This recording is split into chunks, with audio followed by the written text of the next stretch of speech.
প্রিয় ছাত্রছাত্রীরা, তড়িৎচুম্বকীয় আবেশ চ্যাপ্টারের দ্বিতীয় ভিডিওতে তোমাদের স্বাগত।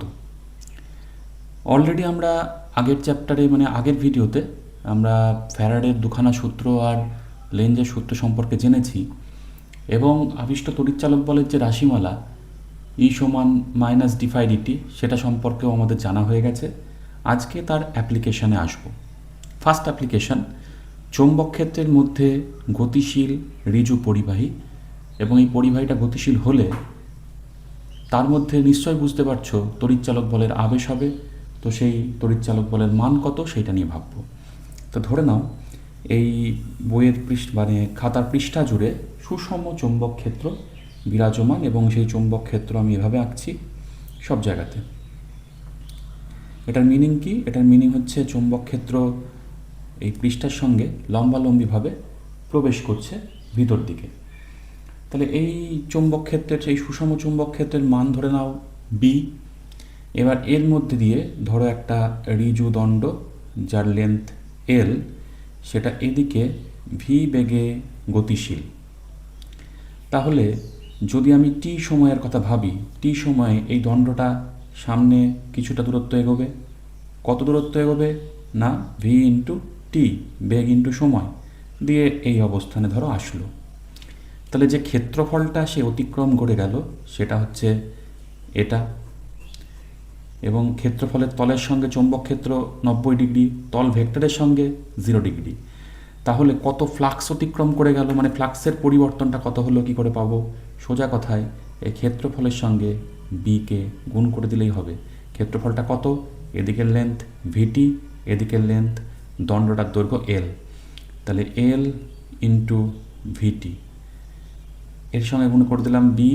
তাহলে কতটা ফ্লাক্স অতিক্রম করে গেল, ফ্লাক্সের পরিবর্তন কতটা হলো ডেল্টা ফাই, সেটা আমি পেয়ে গেলাম এল ইন্টু ভিটি ইন্টু বি।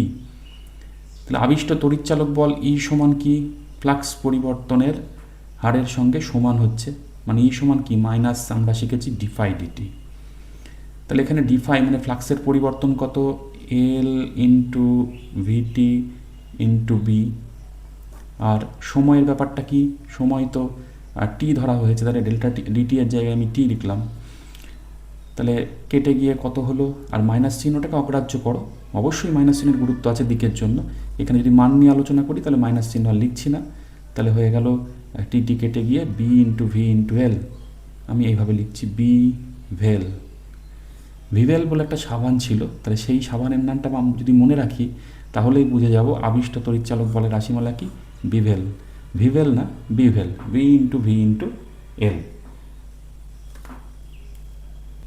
তবে মাথায় রেখো এখানে এই যে গতিটা, ঋজু পরিবাহীর গতিটা চৌম্বক ক্ষেত্রের সঙ্গে কিন্তু সমকোণে, চৌম্বক ক্ষেত্রের দিকের সঙ্গে সমকোণে গতিশীল। এই সমকোণে গতিশীল না থেকে যদি অন্য কোনো অ্যাঙ্গেল, ধরো থিটা অ্যাঙ্গেলে গতিশীল হয়, বি যেদিকে কাজ করছে তার সঙ্গে ভি এর ডিরেকশান, গতির ডিরেকশান, এর মাঝখানে অ্যাঙ্গেল যদি থিটা হয়, তখন ফর্মুলাটা হয়ে যাবে ই সমান ওই বি ভ্যালই লিখছি, বি ভেল বি ভি এল, তার সঙ্গে তুমি গুণ আকারে লিখবে সাইন থিটা। তাহলে এই গেল পুরো রাশিমালা ই সমান বিভেল সাইন থিটা, আর 90 ডিগ্রি অ্যাঙ্গেলে গতিশীল হলে অনলি বিভেল। আশা করি বুঝতে পেরেছ। নেক্সট চলে আসো স্থির কৌণিক বেগে আবর্তনরত পরিবাহী। সেটা কেমন?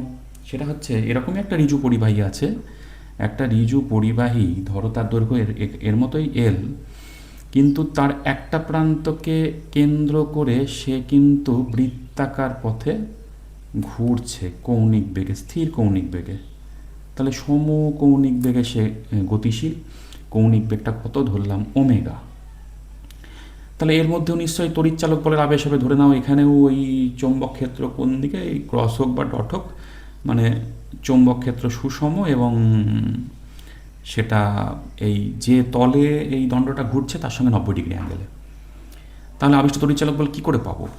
আগের কেসটাই তো এই যে ঋজু পরিবাহীটা সমস্ত অংশই কিন্তু সমান বেগে এগোচ্ছিল, কিন্তু এখানে ঋজু পরিবাহীর সব অংশের বেগ সমান নয়। বেগ বলতে রৈখিক বেগের কথা বলছি, কৌণিক বেগ সমান কিন্তু রৈখিক বেগটা আলাদা। তো সেই জন্য এই যে formula B into V into L, আমি সরাসরি ব্যবহার করতে পারছি না। তা সেটা ব্যবহার করার জন্য করছি কি, এই কেন্দ্র থেকে কিছুটা দূরে ধরলাম আর ডিস্টেন্সে, এখানে একটা ছোট্ট অংশ ডিআর ধরে নিলাম। তাহলে ডিআর খুবই ক্ষুদ্র যদি হয়, তাহলে এই ডিআর অংশের বেগ কত? ডিআর অংশের বেগ সমান কি হবে? সোজা কথায় রৈখিক বেগ সমান কৌণিক বেগ ইন্টু এই ডিআর অংশ যে বৃত্তাকার পথে ঘুরছে তার ব্যাসার্ধ, সেটা বুঝতেই পারছো ছবি দেখে, আর। তাহলে ওমেগা ইন্টু আর। তাহলে ডিআর অংশের বেগ পাওয়া গেল। তাহলে ডিআর অংশে যে তড়িৎচালক বলে আবেশ হচ্ছে, এই ফর্মুলাটা ইউজ করব, কারণ 90 ডিগ্রি অ্যাঙ্গেলে আছে বেগটা চৌম্বক ক্ষেত্রের সঙ্গে 90 ডিগ্রি অ্যাঙ্গেল। তাহলে ডিআর অংশে আবিষ্ট তড়িৎচালক বল ডিই সমান আমি কি লিখব? ওই বিভেল ফর্মুলা, বি ইন্টু বেগ তো ওমেগা আর, ওমেগা আর, আর তারপরে কি আসছে না এল। এল কত? এলটা হচ্ছে আর, একটু কারেকশন করছি, এলটা আর নয়, এলটা হচ্ছে ডিআর। কীভাবে না, আমি তো এইটুকুন অংশের ডিআর অংশের জন্য ভাবছি, তার দৈর্ঘ্যটা কত? ডিআর। তাহলে ডিআর অংশে আবিষ্ট তড়িৎচালক বল ডি সমান বি, ভি বলতে ওমেগা আর ইন্টু ডিআর। তাহলে পুরো এই দণ্ডটার জন্য আবিষ্ট তড়িৎচালক বল কী করতে হবে? বুঝতেই পারছো, ইন্টিগ্রেশন করতে হবে। তাহলে পুরো আবিষ্ট তড়িৎচালক বল ই সমান কি? ইন্টিগ্রেশন করলে ধ্রুবক পোর্শনগুলোকে বাইরে বের করে দাও, এখানে বি ধ্রুবক, ওমেগা ধ্রুবক, তাহলে ইন্টিগ্রেশনের মধ্যে পড়ে থাকলো আর ডিআর। এবার দেখো, কেন্দ্র থেকে প্রান্ত অব্দি ইন্টিগ্রেশন করলে তবেই টোটাল তড়িৎচালক বলটা পাবো।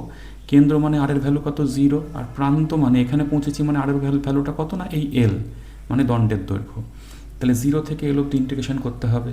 তাহলে B into omega into r square by 2, ইন্টিগ্রেশনের রেজাল্ট হলো আর স্কোয়ার বাই 2, 0 থেকে এল অব্দি। লিমিট বসালে পারে, আপার লিমিট বসালে তো আরেক জায়গায় এল হয়ে যাবে, লোয়ার লিমিট বসালে 0, সেটা লেখার দরকার নেই। সাজিয়ে গুছিয়ে লিখলে কি উত্তর হচ্ছে? Half B omega L square. তাহলে আবিষ্ট তড়িৎচালক বল ই এর রাশিমালাটা কি পেলাম? ই এর রাশিমালা পেলাম half B omega L square. আশা করি বুঝতে পেরেছ। নেক্সট যেটা আমাদের টপিক, সেটা হচ্ছে ফ্লেমিংয়ের ডান হস্ত নিয়ম। তাই এখানে আর আমি আঁকার তো কিছু নেই, ডান হাতটা তো দেখতেই পাচ্ছ, আমার ডান হাতের 3টে আঙুলকে, কোন আঙুল 3টে না, মধ্যমা, তর্জনী, বৃদ্ধাঙ্গুষ্ঠ বা বুড়ো আঙুল পরস্পরের সম্মুখীনে নিয়ে আসো। আগেও আমরা বামহস্ত নিয়ম তো পড়েছি, সেই রকমই বলবো। তর্জনী যদি চৌম্বক ক্ষেত্রের দিককে শো করবে, তারপরে তোমার বৃদ্ধাঙ্গুষ্ঠ পরিবাহীর গতির অভিমুখকে নির্দেশ করবে যে চৌম্বক ক্ষেত্রের মধ্যে পরিবাহীটা কোন দিকে গতিশীল। তাহলে এই মধ্যমা ওর মধ্যে যে আবেশ হচ্ছে এবং তার ফলে যে তড়িৎ প্রবাহের সৃষ্টি হচ্ছে, সেই তড়িৎ প্রবাহের অভিমুখকে নির্দেশ করবে।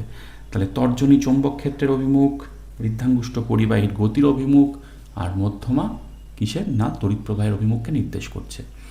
আসলে এটাই একটা ডায়নামোর বেসিক, এর আগের দিনও আমি আলোচনা করেছিলাম।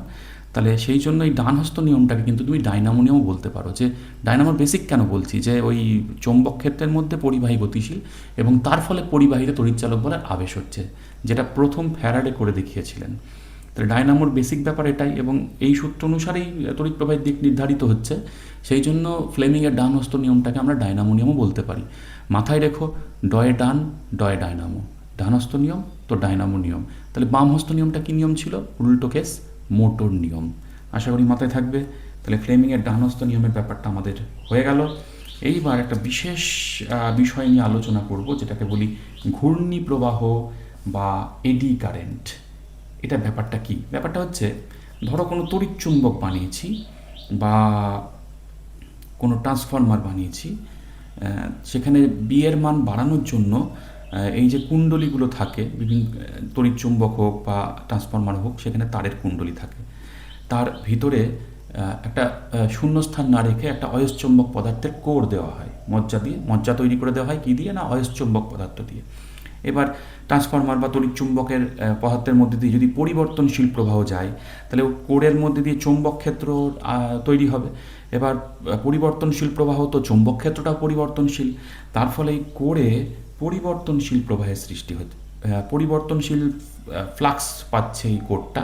ফলে কি হবে? কোরে তড়িৎচালক বলের আবেশ হবে, এবং আবেশ হলে কি হবে? এর মধ্যে বিভিন্ন বদ্ধপথে তড়িৎ প্রবাহের সৃষ্টি হবে। তাহলে এই যে কোরের মধ্যে দিয়ে তড়িৎ প্রবাহ সৃষ্টি হচ্ছে, কোরটা এমনি মেটাল দিয়ে তৈরি, রোধ কম, তাহলে প্রচুর তড়িৎ প্রবাহ হবে। এবং জুল হিটিং তোমরা জানো, আই মানে তড়িৎ প্রবাহ হলে যে তাপ উৎপন্ন হয় সেটা কি, আই স্কোয়ার আর টি। তাহলে কোরটা গরম হবে এবং তাপীয় অপচয় হবে। তাহলে এই ধরনের প্রবাহটাকে বলা হয় ঘূর্ণি প্রবাহ। এটা কমানোর উপায় কি, এই সলিড কোর ব্যবহার না করে কোরটাকে অনেকগুলো অংশে কেটে নাও, যত বেশি অংশে কাটা যাবে ততই ভালো। অনেকগুলো অংশ কেটে নাও, এই প্রত্যেকটা অংশ কিন্তু প্রত্যেকটা অংশের থেকে অন্তরিত অবস্থায় থাকবে, কেউ কারোর সঙ্গে টাচে থাকবে না, মানে এর থেকে ওর মধ্যে তড়িৎ প্রবাহিত হবে না, কুপরিবাহীর কোটিং দিয়ে অন্তরিত করা থাকবে। তখন গিয়ে এই ঘূর্ণি প্রবাহর এই যে লুপগুলো, এগুলো কি হবে, ছোট আকারের হয়ে যাবে এবং ছোট আকারের হওয়ার ফলে শক্তি ক্ষয়ের পরিমাণও কমে যাবে। তা যেটা হিসাব করে দেখা গেছে, একটা সলিড কোরের বদলে যদি এন সংখ্যক অংশে ভেঙে তুমি এরকম টোটাল সলিড কোডটা টোটাল কোডটা বানাও, তাহলে যে শক্তির অপচয় সেটা 1/n অংশে নেমে আসে। তো সেই কারণেই তুমি দেখবে, যদি খুলে দেখা সম্ভব হয়, কোনো ট্রান্সফরমার খারাপ হয়ে গেলে খুলে দেখতেই পারো, বা ডাইনামোর এই ট্রান্সফরমার বা তড়িৎ চুম্বকের যে কোর, সেখানে এরকম একটা সলিড মেটাল থাকে না, এরকম সরু সরু পাত জোড়া লাগিয়ে পুরো কোডটা তৈরি করা হয়। পাতগুলো কিন্তু একে অপরের থেকে অন্তরিত অবস্থায় থাকে। তাই এই গেল ঘূর্ণিপ্রবাহ কমানোর উপায়। তাহলে ঘূর্ণিপ্রবাহ কি শুধু অকাজেই লাগে তা নয়, কিছু কিছু যন্ত্র আছে যেখানে ঘূর্ণিপ্রবাহ কাজে লাগানো হয়, যেমন আবেশ কুকার, বৈদ্যুতিক ব্রেক, এই সবগুলো। তা জাস্ট নামটা মনে দেখো, এমন কিছু নয়। তাহলে তোমরা ঘূর্ণিপ্রবাহের বিষয়টা একদম তোমাদের কাছে ক্লিয়ার হলো আশা করি। Next topic, সাবেশ। সাবেশ ব্যাপারটা কি? তো আমি সাবেশ বোঝাতে গিয়ে প্রথমেই একটা গল্প বলি। ধরো পাঁচুগোপাল তোমাদেরই বন্ধু, পড়াশোনা করে না, হঠাৎ করে একদিন বাড়িতে পড়তে বসলো প্রচণ্ড উদ্যম নিয়ে, হয়তো মারধর খাচ্ছে বাড়িতে নিয়মিত। তা পড়তে বসে বাই চান্স কোনো একটা অঙ্ক পেরে গেছে, হয়তো হিন্ট দেওয়া ছিল, যাই হোক। তাই একটা অঙ্ক পড়ার পরে পাঁচুগোপালের খুব আনন্দ হলো। সে নিজেই নিজের পিঠটাকে চাপড়ে দিল, চাপড়ে দিয়ে বললো, যাক পাঁচুগোপাল, তুই পেরেছিস, তুই পারবি। তো এরপরে দেখা গেল পাঁচুগোপালের উৎসাহ এতই বেশি হয়ে গেল, সে মোটামুটি বইটই ঘেঁটে আরও 4-5টা অঙ্ক করে ফেললো। তাই এই ব্যাপারটা কি, এই ব্যাপারটা হচ্ছে নিজেই নিজেকে উৎসাহ দেওয়া। এই নিজেই নিজেকে উৎসাহ দেওয়াটাই অনেকটা সাবেশ বা স্বকীয় আবেশের সমতুল্য। তার মানে এক্ষেত্রে একটা পরিবাহীর মধ্যে দিয়ে পরিবর্তনশীল প্রবাহ যাচ্ছে এবং তার ফলে পরিবাহিতেই তড়িৎচালক বলের আবেশ হচ্ছে, মানে আবেশের কারণ সে নিজেই। তো তখন গিয়ে সেটাকে বলে স্বকীয় আবেশ। তাহলে একটা পরিবাহী বা একটা লুপ আছে, তার মধ্যে দিয়ে কী যাচ্ছে, যে কারেন্টটা ফ্লো হচ্ছে সেটা পরিবর্তনশীল এবং তার ফলে তার সাথে যে ফ্লাক্সটা জড়িত আছে, আচ্ছা ধরছি একটা ছবি আঁকিয়ে বুঝি। ধরো এই একটা লুপ আছে, এই লুপের মধ্যে দিয়ে যে আই কারেন্টটা যাচ্ছে সেটা স্থির নয়, মানে একটু বাড়া কমা আছে, এবং তার ফলে এই লুপে যে ফ্লাক্স ফাইটা জড়িত হয়েছে সেটাও পরিবর্তনশীল। তা প্রথমেই ভেবে নিই যে এই ফ্লাক্স আর আয়ের মধ্যে কী সম্পর্ক। সোজা কথা, ফাই ভ্যারিজিয়াস কী হবে আই, কেন? যত তোমরা তো বি, ফাইটা কার ওপর ডিপেন্ড করে, বি এর ওপরে। তো আই বাড়ালে বি বাড়বে, তোমরা আগেই জানো। বি সমান mu N I, small N I. Small N হচ্ছে একক দৈর্ঘ্যের পাক সংখ্যা, সে তো অলরেডি তোমরা পড়েছো। তাহলে আই বাড়লে বি বাড়বে, বি বাড়লে ফাই বাড়বে। তাহলে সোজা কথা, যত আই বাড়াবো তত ফাই বাড়বে, ফ্লাক্স বাড়বে। তাহলে ফাই ভ্যারিজিয়াস আই। তো এখান থেকে যদি আমি বলি সমানুপাতটাকে সমান করতে গেলে একটা ধ্রুবক আনতে হবে, সেই ধ্রুবকটাকে লিখছি ক্যাপিটাল এল। তাহলে phi is equal to capital L I. এই ক্যাপিটাল এলটা একটা কনস্ট্যান্ট, যেটাকে বলা হয় সাবেশাঙ্ক। সাবেশাঙ্ক। আবার যদি আমরা এটাকে একটু ডেরিভেটিভ করি, ডেরিভেটিভ কেন করব না, আমরা তো জানি ই সমান কি, আবিষ্ট তড়িৎচালক বল মাইনাস ডি ফাই ডিটি। তাহলে এই ফাইটা স্থির নয়, আইটা যেহেতু স্থির নয়, ফাইটাও স্থির নয়। ফাই পরিবর্তনশীল, তাহলে তড়িৎচালক বলের আবেশ হবে এই কুণ্ডলিতে। এবং আমরা তো জানি ফর্মুলাটা, ই সমান মাইনাস ডি ফাই ডিটি। সেটা করলে কি হবে, ওই এলটা যেহেতু কনস্ট্যান্ট, এলটা বাইরে চলে আসলো, তাহলে পড়ে থাকলো কি, মাইনাস এল ডিআই ডিটি। তাহলে দুটো সমীকরণ পেলাম, একটা হচ্ছে phi is equal to L I, আর একটা হচ্ছে E is equal to minus L DI DT. এই দুটো সমীকরণেই এই এলটা কি, সাবেশাঙ্ক, এবং দুটো সমীকরণ থেকে আলাদা আলাদাভাবে কিন্তু আমরা এলের এককটা বার করতে পারি। যদি আমরা নর্মালি এলের এককটা নিয়ে আলোচনা করি, সেটা কিন্তু হেনরি। এই হেনরি আর আলাদাভাবে আমরা কিন্তু এই দ্বিতীয় সমীকরণ থেকেও কিন্তু এল এর একক বার করতে পারবো। এবার যদি আমরা ওই ফার্স্ট ইকুয়েশনটার কথায় ভাবি, ফ্লাক্সের একক কি? ওয়েবার। ফ্লাক্সের একক ওয়েবার ইজ ইকুয়াল টু কি? এল এর একক কি? এল এর একক কি শিখলাম? হেনরি। এইচ আর আয়ের একক কি? অ্যাম্পিয়ার। তাহলে এখান থেকে বুঝতে পারছি হেনরি সমান কি হবে? ওয়েবার পার অ্যাম্পিয়ার। ওয়েবার পার অ্যাম্পিয়ার। তাহলে হেনরি আর অ্যাম্পিয়ার ওয়েবারের মধ্যে সম্পর্কটা বুঝতে পারলে, তাহলে ওয়েবার পার অ্যাম্পিয়ারটাকে কি বলি আমরা? হেনরি। এবার নেক্সট ইকুয়েশন এখানে চলে আসি। ই এর একক কি? ই এর একক ভোল্ট। ই এর একক ভোল্ট। তাহলে ভোল্ট ইজ ইকুয়াল টু এল এর একক মানে হেনরি বলতে পারো, আর ডিআইডিটি মানে অ্যাম্পিয়ার পার সেকেন্ড। তাহলে এক্ষেত্রে আমরা বুঝতে পারছি হেনরি মানে আবার এখানে কি দাঁড়াচ্ছে? হেনরি মানে দাঁড়াচ্ছে volt second by ampere. Volt per ampere মানে আবার ওহম, রোধের একক। তাহলে ওহম সেকেন্ড। তাহলে এখানে বুঝতেই পারছো হেনরি মানে তুমি ওহম সেকেন্ড বলতে পারো, হেনরি মানে ওয়েবার পার অ্যাম্পিয়ারও বলতে পারো। তাহলে এগুলো সবই হলো সাবেশাঙ্কের একক। পরবর্তীতে আমরা পারস্পরিক আবেশাঙ্ক বলে আর একটা বিষয় পাবো, সেখানেও এককগুলো কি না এই সেমই হবে। তো নেক্সট টপিক চলে আসি, আবেশহীন কুণ্ডলী। সেটা কি বলছে? এমন কুণ্ডলীতে দেখতেই পাচ্ছ পরিবর্তনশীল প্রবাহ গেলে কি হচ্ছে? তড়িৎচালক বলের আবেশ হচ্ছে। লেঞ্জের সূত্র কি বলে? আবিষ্ট তড়িৎচালক বলের অভিমুখ এমন হবে যে সেটা সৃষ্টির কারণ মানে মেন যে প্রবাহ আয় তাকেই বাধা দেবে। তাহলে আমার এমন একটা কুণ্ডলী দরকার যেখানে এই রকমের কোনো বাধা নেই, সেই কুণ্ডলীর মধ্যে দিয়ে পরিবর্তনশীল প্রবাহ যাবে অথচ এই সাবেশের দরুন কোনো বাধা থাকবে না, সেই কুণ্ডলীকে আমরা বলি আবেশহীন কুণ্ডলী। কী করে বানানো হয়? কিছুই না, একটা তারকে দুটো ভাগে ভাঁজ করে দিয়ে পুরো কুণ্ডলী বানাও। আমি আলাদা কালার করছি। তাহলে এদিকটা একটা কুণ্ডলী হলো, দ্বিতীয় ভাঁজের কুণ্ডলীটা কি ওই রকমই কিন্তু ঠিক উল্টো দিকে। তাহলে কি হবে? একটা অংশে কারেন্ট যেদিকে যাচ্ছে, কালো অংশে দেখা গেল কারেন্ট এদিকে যাচ্ছে, তাহলে বুঝতেই পারছো অন্য অংশে কারেন্টটা ঠিক কি উল্টো দিকে। তাহলে পাশাপাশি যে কুণ্ডলীগুলো তৈরি হচ্ছে, একটার মধ্যে কারেন্টের ডিরেকশন যা, অন্যটার মধ্যে ঠিক পাশেরটার মধ্যে উল্টো দিকে, এবং মানে সমান দিকে অপোজিট। তাহলে একটার জন্য ফ্লাক্স যা, অন্য লুপটার জন্য ফ্লাক্স কি সমান কিন্তু ডিরেকশন কি অপোজিট। তাহলে টোটাল ফ্লাক্স কি হয়ে যাচ্ছে? জিরো। টোটাল ফ্লাক্সই যদি এই কুণ্ডলীর মধ্যে জিরো হয় তাহলে সেখানে আবেশের কোনো বিষয়ই আসছে না। তাহলে এই ধরনের কুণ্ডলীকে বলা হয় আবেশহীন কুণ্ডলী। বর্তমানে বিভিন্ন জায়গায় যেখানে আবেশ জনিত যে বাধা আমাদের অতিক্রম করতে হবে, সেখানে এই রকমের আবেশহীন কুণ্ডলী আমরা ব্যবহার করি।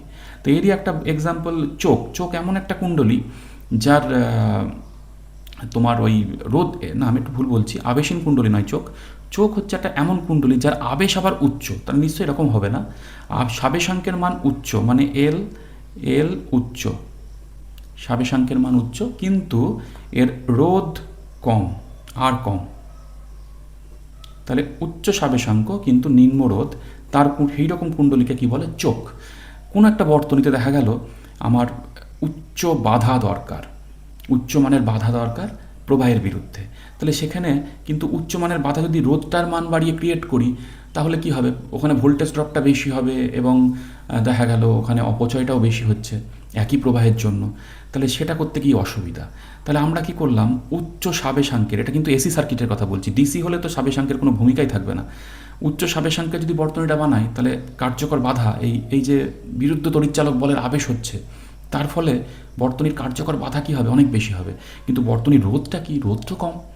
তাহলে রোধ কম, তাহলে তাপীয় অপচয় কম, অথচ কার্যকর বাধা মানে কার্যকর রোধ কি? অনেক বেশি। তাহলে যেখানে আমার এসি সার্কিটে এমন কিছু দরকার যে কার্যকর বাধা বেশি হবে অথচ তাপীয় অপচয় কম করতে হবে আমাকে, সেখানে আমরা কি ইউজ করব? চোখ। আগেকার যুগে টিউবলাইটে সার্কিটে চোখ ব্যবহার করা হতো, তারপর তো ইলেকট্রনিক্স চোখ আসলো। আর বর্তমানে যেগুলোকে আমরা টিউবলাইট ভাবি সেগুলো টিউবলাইটই আসলে না, সেগুলো ওই শেপটাও এরকমই, ভিতরে কি এলইডির চেন থাকে। তাহলে আশা করি চোখ তোমরা বুঝতে পারলে। নেক্সট টপিক, আবেশকের চৌম্বক ক্ষেত্রে সঞ্চিত শক্তি। ধরে নাও একটা আবেশক আছে, মানে একটা কুণ্ডলী আছেই ধরো, সেই কুণ্ডলীর সাবেশাঙ্ক এল। একটা কুণ্ডলীর কল্পনা করলাম, সলিনয়েড শেপে হোক জাস্ট লুপের শেপেই হোক, একটা কুণ্ডলী যার সাবেশাঙ্ক কত? এল, এবং এর মধ্যে দিয়ে যে কারেন্টটা পাস করছে ধরো সেটা আই। কত কারেন্ট যাচ্ছে? I current. পরিবর্তনশীল কারেন্ট তখন আমরা স্মল লেটার আই ধরছি। তাহলে সাবেশাঙ্ক এল, ওর মধ্যে দিয়ে কারেন্ট যাচ্ছে আই, কারেন্টের মানটার বাড়া কমা আছে অবশ্যই। কারেন্টের মানে বাড়া কমা হলে পরেই কী হবে, তড়িৎচালক বলের আবেশ হবে। এবং আবিষ্ট তড়িৎচালক বল ই সমান কি আমরা অলরেডি শিখেছি, একটু আগেই শিখলাম, মাইনাস এল ডিআই ডিটি। এবার এই যে বিরুদ্ধ তড়িৎচালক বলটা আবিষ্ট হলো, মাইনাসটা বোঝাচ্ছে অপোজিট ডিরেকশন আবিষ্ট হচ্ছে, তাহলে সে কি করবে, মূল যে প্রবাহ সেটাকে কমিয়ে দেবে। ওর উল্টো দিকে আবিষ্ট হচ্ছে তড়িৎচালক বল, তার দরুন যদি একটা প্রবাহ তৈরি হয়, সেটা মূল প্রবাহকে কি করবে, কমিয়ে দেবে। তাহলে মূল প্রবাহের জন্যই তার সৃষ্টি, সে আবার বাধা দিচ্ছে। তাহলে আমরা যদি মূল প্রবাহের মানটাকে একই জায়গায় নিয়ে আসতে চাই, তাহলে আমাদের কার্য করতে হবে। সেই কার্য করার হার বা ক্ষমতা কত, ক্ষমতা সমান আমরা কি জানি, ক্ষমতা সমান কার্যের হার বা ক্ষমতা কত হচ্ছে, ক্ষমতা সমান কি, ওই voltage into current E into I, সেটা সমান কি, আই তো আই দেখতেই পাচ্ছি, ই কত, L DI DT into I. Negative sign নিচ্ছি না, জাস্ট এবার মান নিয়ে আলোচনা করছি।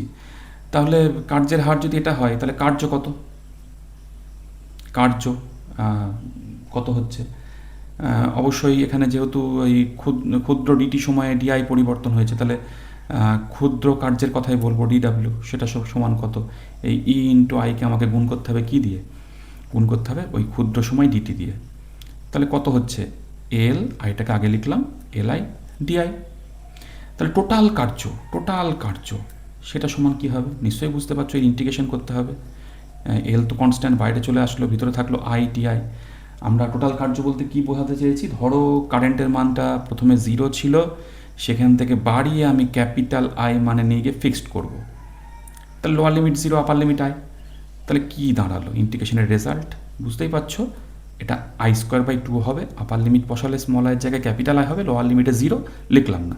তাহলে L into capital I square by 2 সাজিয়ে গুছিয়ে লিখলে হাফ এল আই স্কোয়ার। মুখস্থ রাখবে ফর্মুলাটা, হাফ এল আই স্কোয়ার। কিসের ফর্মুলা, আবেশকের চৌম্বক ক্ষেত্রে সঞ্চিত শক্তির ফর্মুলা। গেল এটা। নেক্সট চলে আসি একটা স্পেশাল পরিবাহী সলিনয়েডের সাবেশাঙ্ক। তা সলিনয়েডের মধ্যে দিয়েও যদি পরিবর্তনশীল প্রবাহ যায়, নিশ্চয় সে তার সঙ্গে জড়িত ফ্লাক্সটাও কী হবে, পরিবর্তনশীল হবে। আর ফ্লাক্স পরিবর্তনশীল হলেই বুঝতেই পারছো তড়িৎচালক বলের আবেশ হবে, সেক্ষেত্রে সলিনয়েডেরও নিশ্চয়ই নিজস্ব কিছুটা সাবেশাঙ্ক থাকবে। সেই সাবেশাঙ্কের রাশিমালাটা কি, ধরে নাও এল দৈর্ঘ্যের সলিনয়েড, পাক সংখ্যা এন, প্রস্থচ্ছেদের ক্ষেত্রফল ধরে নাও এ। তাহলে এই রকমের একটা সলিনয়েড ধরলাম, লেন্থ এল, পাক সংখ্যা টোটাল এল দৈর্ঘ্যে কত পাক আছে এন, আর এই যে প্রস্থচ্ছেদের ক্ষেত্রফল, লুপের প্রস্থচ্ছেদ সেটা কত এ। এর মধ্যে দিয়ে ধরো আই কারেন্ট যাচ্ছে, তাহলে আই কারেন্ট যদি যায় তাহলে বি কত হবে, বি এর রাশিমালা তো আমরা জানি, mu 0 N I by L. এইবার একটা লুপের জন্য ফ্লাক্স কত হবে, একটা লুপের জন্য ফ্লাক্স কী হবে, ওই কিছুই না, লুপের ক্ষেত্রফল গুণ করতে হবে। তাহলে উত্তরটা কী হবে, mu 0 N I by L, তার সঙ্গে আবার এ গুণ হয়ে গেল। কিন্তু লুপ তো একটা নয়, লুপ কটা আছে, এন সংখ্যক, তাহলে টোটাল ফ্লাক্স ফাই সমান কী হবে, এন গুণ করতে হবে লুপের সংখ্যা।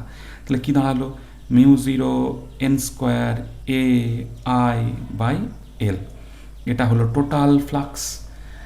একটু আগেই আমরা একটা সমীকরণ শিখেছি উপরে, সেটা এখনও দেখতে পাচ্ছি, যে সাবেশাঙ্কের ফার্স্ট সমীকরণটা কী ছিল, ফাই সমান এল আই।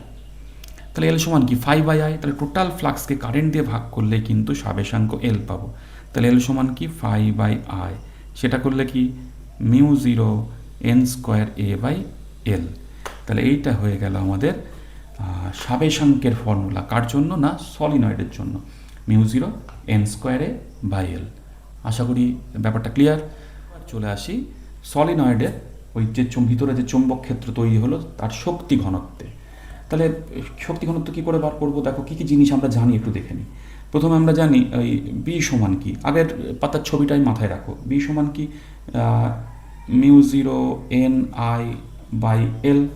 তাহলে সেখান থেকে যদি আমরা আই সমান বার করতে চাই, তাহলে কি হলো, B L by mu 0 N.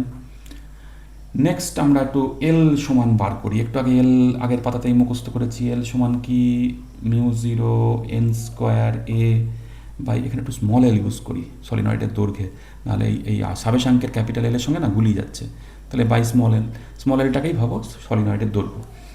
তাহলে শক্তির ফর্মুলা কি? শক্তি তো আমরা একটু আগে পেয়েছি, শক্তি হচ্ছে হাফ এল আই স্কোয়ার। আবেশকের চৌম্বক ক্ষেত্রে সঞ্চিত শক্তি, ভিডিওটাকে একটু পিছিয়ে নিয়ে গিয়ে দেখে নিতে পারো আরেকবার। হাফ এল আই স্কোয়ার আবেশকের চৌম্বক ক্ষেত্রে সঞ্চিত স্থিতিশক্তি। তাহলে হাফ এল আই স্কোয়ার তো ইউ এবার এল আর আই এর ভ্যালু এই উপর থেকে যদি বসিয়ে দিই তাহলে কি হচ্ছে, হাফ ইন্টু এল হচ্ছে মিউ জিরো এন স্কোয়ারে by small L into I square মানে হচ্ছে B square small L square mu zero square N square. বেশ খানিকটা বড় ইকুয়েশন হলো, কাটাকুটি করতে হবে। কাটাকুটি করলে যেটা পাবো সেটা হচ্ছে 1/2, দেখো মিউ জিরোগুলোও কাটছে, 2 মিউ জিরো, বি আর কাটছে না, বি স্কোয়ার এল এ। এই এল এটা কি? এই এল এটা দেখো আয়তন। কেন আয়তন হচ্ছে আমি এখানে হালকা করে একটা ছবিটা আঁকছি। এই যদি আমার সলিনয়েড হয়, এই প্রস্থচ্ছেদটা কি এল, এই এ, আর এটা হচ্ছে সলিনয়েডের দৈর্ঘ্য। শেপটা কি চোঙের মতো, তাহলে আয়তন কি প্রস্থচ্ছেদের ক্ষেত্রফল ইন্টু দৈর্ঘ্য এল এ। তাহলে এল এটা আয়তন, তাহলে শক্তি ঘনত্ব বার করতে গেলে তো আমাকে আয়তন দিয়ে ভাগ করতে হবে। তাহলে শক্তি ঘনত্ব স্মল লেটার ইউ সমান ক্যাপিটাল ইউ বাই আয়তন মানে এল এ। ভাগ করলে কি হচ্ছে, হাফ ইন্টু নিচে তো অবশ্যই মিউ জিরো, ওপরে কি বি স্কোয়ার। তাহলে 1/2 mu zero into B square. এই গেল আমাদের শক্তি ঘনত্বের ফর্মুলা। তোমরা ধারক চ্যাপ্টারে দেখেছিলে ধারকের শক্তি ঘনত্বের ফর্মুলা কি ছিল, হাফ এপসাইলন জিরো ই স্কোয়ার। অনেকটা সেই ফর্মুলারই দেখো তুল্যমূল্য। আসলে ওই চ্যাপ্টার জানলে এই চ্যাপ্টারে বেশ কিছু ফর্মুলা গেস করা যায়। হাফ এপসাইলন জিরোর জায়গায় 1/মিউ জিরো, ওখানে স্কোয়ার ছিল, এখানে কি বি স্কোয়ার। আবার যদি তুমি শক্তির কথা ভাবো, ওখানে ধারকে সঞ্চিত স্থিতিশক্তি কি ছিল, half CV square, half CV square. এখানে কি, এখানে half L I square, half L I square, একটু আগেই দেখেছি। ওখানে কি ছিল, হাফ এলের বদলে সি, আই স্কোয়ারের জায়গায় ভি স্কোয়ার। তাহলে আন্দাজ করা যায়, ওই চ্যাপ্টারের ফর্মুলা জানলে এই চ্যাপ্টারের ফর্মুলা কী হবে আন্দাজটা পাওয়া যায়। নেক্সট টপিক, পারস্পরিক আবেশ। সেটা আবার কী জিনিস পারস্পরিক আবেশ? একটু আগেই সেই পাঁচু গোপালের গল্প বলছিলাম। পাঁচু গোপাল আর ঘুঁচু গোপাল, ধরো দুই বন্ধু। পাঁচু গোপাল পড়াশোনায় তো ভালো না, বুঝতেই পারছো, বই নিয়ে বসে থাকে আকাশ কুসুম ভাবে। ঘুঁচু গোপাল কিন্তু পড়াশোনায় দারুণ। তো একদিন ঘুঁচু গোপাল পাঁচু গোপালের বাড়িতে এসছে, হঠাৎ করে বলছে না সামনে পরীক্ষা, পড়াশোনা করতে হবে। তো ঘুঁচু গোপাল পাঁচু গোপালের বাড়িতে এসেই চা দিল কি দিল না, বইটা নিয়ে পড়তে বসে গেল। তা ঘুঁচু গোপালের এই অবস্থা দেখে পাঁচু গোপাল বললো তাই তো, আমাকেও তো পড়তে হবে। তাহলে ঘুঁচু গোপালের পাশে বসে পাঁচু গোপালও পড়তে শুরু করলো। তাহলে এটা হচ্ছে একজন আর একজনকে উৎসাহ দেওয়া। তাহলে একজনের উৎসাহে আর একজনের মধ্যে পড়াশোনাটা কিন্তু ভালো হলো। তাহলে এখানেও তাই, দুটো কুণ্ডলী থাকবে, একটা নয় দুটো কুণ্ডলী। এই ধরো একটা কুণ্ডলী, আর ঠিক তার পাশে তার সঙ্গে যুক্ত আর একটা কুণ্ডলী, এরা একে অপরের খুব নিকটে আছে। তাহলে একটা কুণ্ডলীতে যেই প্রবাহ পরিবর্তনশীল, সঙ্গে সঙ্গে দ্বিতীয় কুণ্ডলীতে তড়িৎচালক বলের আবেশ হবে। তাহলে বা কুণ্ডলী বাদ দাও, পরিবাহীও ভাবতে পারো। একটা পরিবাহীতে পরিবর্তনশীল প্রবাহ, তার ফলে জড়িত ফ্লাক্সটা পরিবর্তনশীল হয়ে যাচ্ছে, সেই ফ্লাক্সটার একটা পোর্শন দ্বিতীয় পরিবাহীর সঙ্গেও জড়িত, ফলে দ্বিতীয় পরিবাহীতে পরিবর্তনশীল ফ্লাক্স চলে আসছে, ফলে তার মধ্যে তড়িৎচালক বলের আবেশ হবে। বদ্ধকুণ্ডলী হলে পারে অবশ্যই তড়িৎ প্রবাহের সৃষ্টি হবে। এই ঘটনাকে আমরা কি নাম দিয়েছি, পারস্পরিক আবেশ। তো স্বকীয় আবেশে কী ছিল, তোমার ওই ফ্লাক্স ফাই সমান কী ছিল, ফাই সমান ছিল এলআই। এখানে ফাই সমান এলের বদলে কি হবে, এমআই। এই এমকে কি বলে, এমকে বলে পারস্পরিক আবেশাঙ্ক বা মিউচুয়াল ইন্ডাকট্যান্স, পারস্পরিক আবেশাঙ্ক বা মিউচুয়াল ইন্ডাকট্যান্স। তা এম এর একক সেম। আবার যদি তুমি এখানে ওই ই সমান বার করতে চাও, সেই মাইনাস ডিফাই ডিটি, তাহলে মাইনাস এম কি ডিআই ডিটি, একই ফর্মুলা। ওখানে যেটা এল ছিল এখানে সেটা কি হয়ে গেল, এম হয়ে গেল, আলাদা কিছু নয়। তাহলে এর একক নিয়ে আমি আর আলোচনা করার প্রয়োজন বোধ করছি না, কারণ অলরেডি তোমরা জানো এল এর যা একক এম এরও তা একক। এবার সাবেশাঙ্ক আর পারস্পরিক আবেশাঙ্কের মধ্যে সম্পর্ক আছে, বুঝতেই পারছো এখানে দুটো কুণ্ডলীর বিষয়। তাহলে এই কুণ্ডলীর সাবেশাঙ্ক ধরো L1 আর এই কুণ্ডলীর সাবেশাঙ্ক ধরো L2, আর এরা দুজন পাশাপাশি আছে, পারস্পরিক আবেশাঙ্ক ধরো M। তাহলে সম্পর্কটা কি?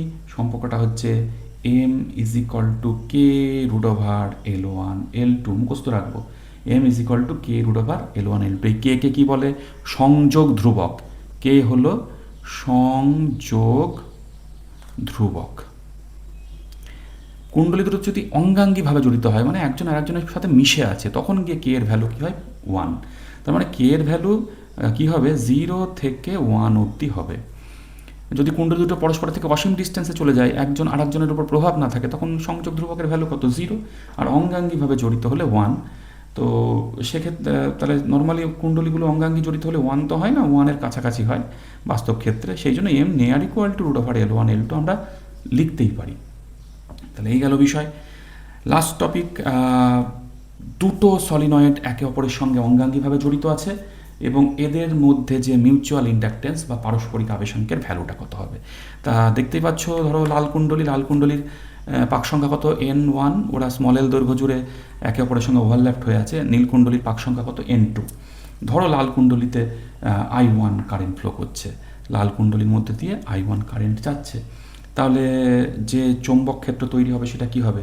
সোজা কথায় ওই μ0 N1 I1 বাই L, যেটা আমরা শিখেছি প্রিভিয়াস চ্যাপ্টারে। তাহলে এই চৌম্বক ক্ষেত্রের মধ্যে দ্বিতীয় কুণ্ডলী আছে, তাহলে দ্বিতীয় কুণ্ডলীতে জড়িত ফ্লাক্স ফাই সমান কী হবে? অবশ্যই B1 ইন্টু দ্বিতীয় কুণ্ডলীর পাক সংখ্যা ইন্টু প্রস্থচ্ছেদের ক্ষেত্রফল, ধরো সেটা এই প্রস্থচ্ছেদের ক্ষেত্রফল A। তাহলে কি দাঁড়ালো μ0 N1 N2, আমরা B1 এর মান বসাচ্ছি। তাহলে B1 এর মান কি? μ0 N1, আর এখানে আছে N2 A বাই L, আর একটা I1 মিস করেছি, তাহলে এখানে I1। তাহলে ফ্লাক্স সমান এটা চলে আসলো। তাহলে আবিষ্ট তাহলে মিউচুয়াল ইন্ডাকটেন্স M সমান কি হবে? মিউচুয়াল ইন্ডাকটেন্স M কোন ফর্মুলা? এই দেখো এই ফর্মুলাটা। এখান থেকে কি পাচ্ছি? জাস্ট কারেন্ট দিয়ে ভাগ করতে হবে, কাকে না? ফ্লাক্সকে, ফাই বাই আই। তাহলে কারেন্ট দিয়ে ভাগ করলে কি হচ্ছে? μ0 N1 N2 A by L।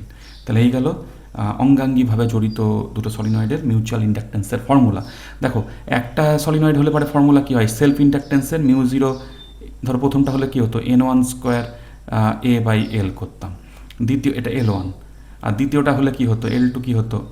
μ0 N2 square A by L করতাম। খেয়াল করো, এই দুটো গুণ করে রুট করো, দেখো M পেয়ে যাবে। মানে এই সূত্রটা কিন্তু এখান থেকেও প্রমাণ করা যায়। তাহলে সূত্রগুলো খুব কাছাকাছি, ভালো করে মুখস্থ রেখো, অঙ্কে কাজে লাগবে। আর লাস্ট হচ্ছে সমবায়। সমবায়ের জন্য আমি আলাদা করে কিছুই করব না। যে তোমরা রোধের সমবায় জানো, ঠিক সেই রকমই হচ্ছে তোমার ওই আবেশকের সমবায়।